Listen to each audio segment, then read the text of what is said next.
So that's just basically when a helicopter falls out of the sky, there is upward airflow. So there's inertia in the blades, right? So we're assuming like the power gets cut off either. So when a helicopter no longer has anything powering the rotor system, gravity, wins.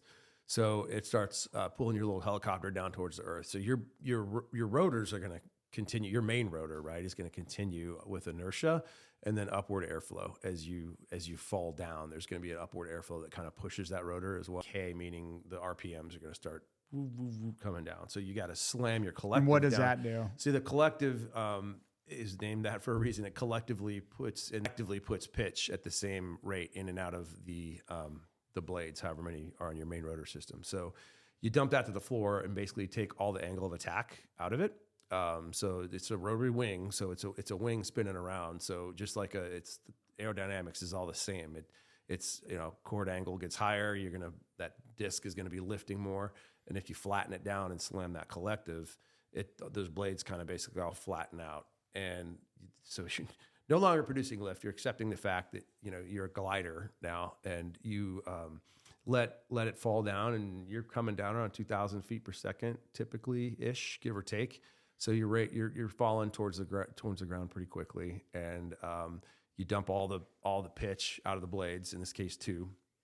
And the Huey was a very easy and forgiving helicopter to train auto rotations on because of that high inertia rotor, very, very heavy rotor.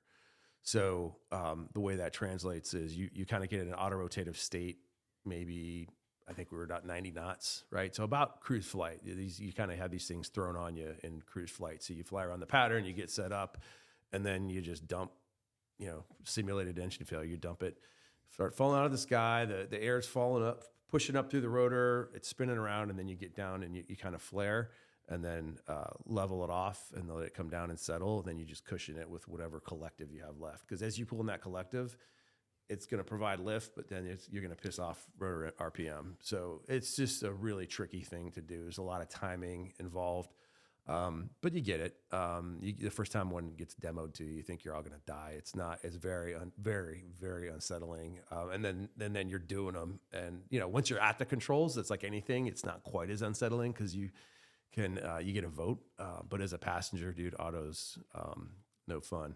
And then in the Huey, we were on skids, so we would come down on this 1,000-ish foot little runway paved, and you'd hit on the skids and just slide. And other